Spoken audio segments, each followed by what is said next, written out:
Hello दोस्तों, आज हम देखेंगे सीटेट का एक ऐसा टॉपिक जो एनसीईआरटी हिस्ट्री से आता है और ये टॉपिक सीटेट के लिए इम्पोर्टेंट टॉपिक है। दोस्तों, ये टॉपिक पेपर टू एसएसटी के लिए इम्पोर्टेंट है और जो इस टॉपिक का नाम है जैसे कि दूर भूमि से संपर्क, जिसे कॉन्टैक्ट विद डिस्टेंस लाइन भी कहा जाता है। तो दोस्तों, ये वीडियो ध्यान से देखिए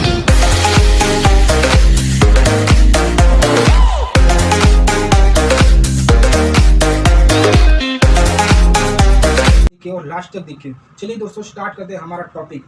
दोस्तों, इस टॉपिक का नाम है दूरस्थ भूमि से संपर्क। इस टॉपिक में आपको भूमि, व्यापारी, कृषक वर्ग, इन सब के बारे में पता चलेगा। तो दोस्तों, मौर्य साम्राज्य का पतन होने के बाद भारत में नए नए साम्राज्य उदय होते हैं। उसी के साथ व्यापारी वर्ग, कृषक वर्ग, इन सब का जो विकास है वो जोरों से होता है। और जो है मतलब जो समुद्री मार्ग है, समुद्र मार्ग की भी खोज इस टाइम में होती है। तो हमारा जो पहला पॉइंट है दोस्तों, इस पहला पॉइंट है भूमि से कृषक और व्यापारी का संबंध।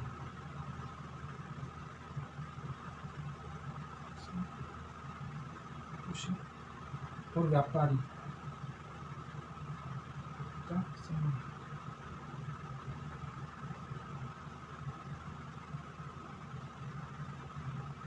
तो जो कृषक और व्यापारी का जो भूमि से संबंध कैसा है, इसके बारे में देखेंगे।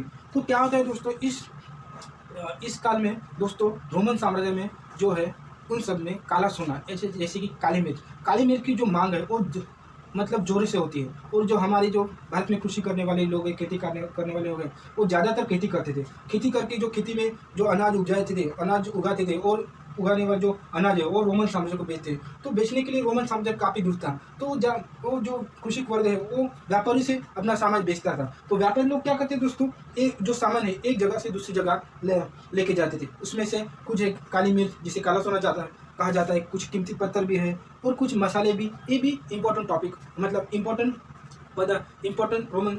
थे रोमन साम्राज्य के लिए। दोस्तों, व्यापार करने के साथ ही कुछ सिक्के जो हमें जो रोमन साम्राज्य के हमें रूप में मिलते हैं। और जो व्यापारी जो थे वो ज़्यादातर समुद्री मार्ग या सड़क मार्ग से आते थे। तो उस टाइम समुद्री मार्ग के भी काफ़ी प्रचलित हुआ था। ज़्यादातर जो लोग हैं वो समुद्री मार्ग से आते थे। तो आपके लिए एक क्वेश्चन है दोस्तों कि ज़्यादातर जो लोग थे वो समुद्री मार्ग से क्यों आते थे।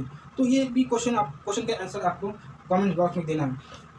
तो दोस्तों, जो समुद्री मार्ग की जो खोज है जो हमें व्यापारियों से मिलती है, तो जैसे कि आपने पढ़ा होगा, जो हमारे जो कृषि करने वाले जो लोग हैं वो ज़्यादातर समुद्र के आसपास या जो नदियों के आसपास रुकते थे। उसी के साथ ही उन जो व्यापारी से सामान बेचते थे वो व्यापारी जो एक जगह से दूसरी जगह जाते थे। तो हमारा जो नेक्स्ट पॉइंट है दोस्तों, जिसका नाम है समुद्री तटों से भूमि का संबंध।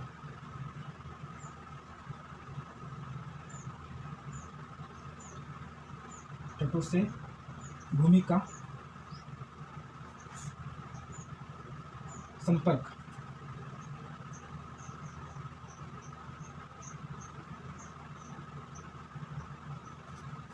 तो क्या होता है दोस्तों, जो व्यापार मतलब कृषि करने वाले लोग हैं वो ज़्यादातर कृषि समुद्र के आसपास या नदी के आसपास करते थे। उसी के साथ ही ज़्यादातर कृषि जो थी वो दक्षिण भारत में की जाती थी। दक्षिण भारत में अब हमें कावेरी नदी के पास जो थे वो बड़े बड़े उपजाऊ मैदान हमें देखने को मिलते हैं। उसी के साथ ही संगम साहित्य में या संगम कविता में हमें एक शब्द पता चलता है जिसका नाम है मूवेंदर जो शब्द पता चलता है,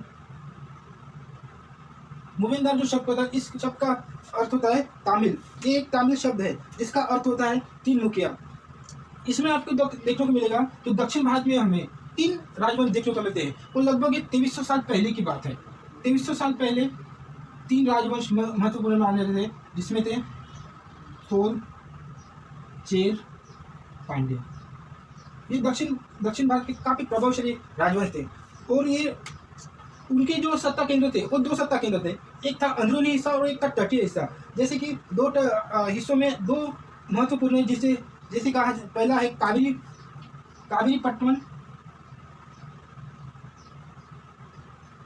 और दूसरा है मदुराई। ये भी मोस्ट इम्पोर्टेंट माना जाता है। और मदुराई जो थी वो राजधानी हुई करती थी जो पांड्य की। मदुराई भी जो थी वो पांड्य की राजधानी थी।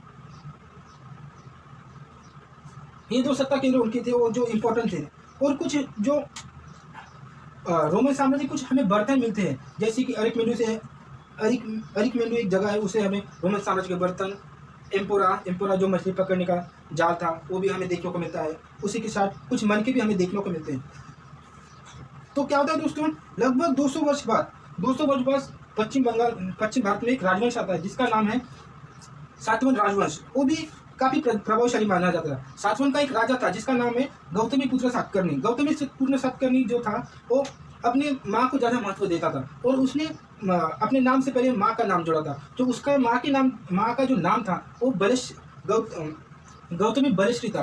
जो सातवाहन है उनको दक्षिणापथ कहा जाता था। दक्षिणापथ इसे कहा जाता है कि वो दक्षिणापथ जो था वो दक्षिण की ओर जाने वाला एक रास्ता था। तो सातवाहनों में ज़्यादातर आपको जो महिलाओं का संबंध इस काल में होता था। लगभग जो राजवंश है उनका जो प्रभाव है पश्चिम भाग में भारत में हमें ज़्यादा देखने को मिलता है। तो हमारा जो नेक्स्ट पॉइंट है दोस्तों वो है रेशम मार्ग, और इस टॉपिक का मेन पॉइंट भी रेशम मार्ग ही कहा जाता है। तो इस पॉइंट में आपको कुछ सवाल आएंगे, तो उस सवाल ज़्यादा देखिए।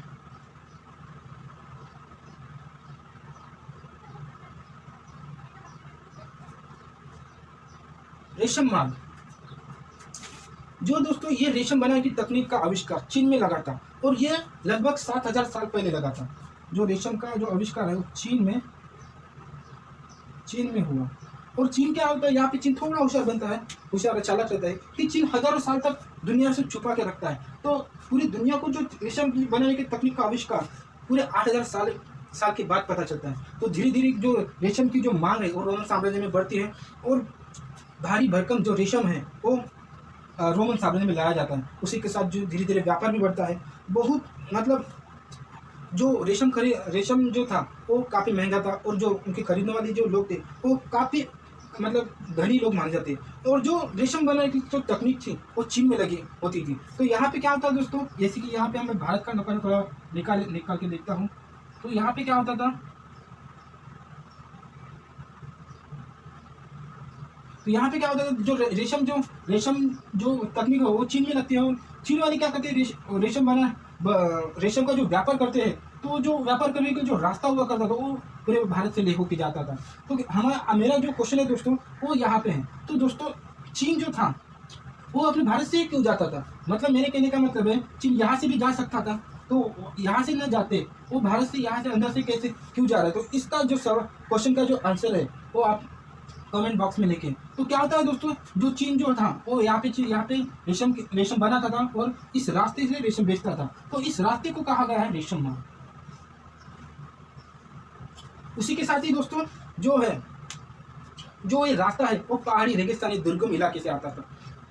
तो उस टाइम क्या होता था दोस्तों, पूरा जो व्यापारी लोग थे वो रेशम वहाँ पे लेके जाते थे, कुछ व्यापारी यहाँ पे रुकते थे और जो कुछ व्यापारी पैदल या घोड़े से सवार होकर वहाँ पे रेशम बेचते थे। तो यहाँ से व्यापार करते करते यहाँ पे सिंधु घाटी पे रुकते थे और इस सिंधु घाटी से जहाज जो बड़े बड़े जहाज आते हैं और जहाज़ों के जरिए ये सामान जो है रेशम है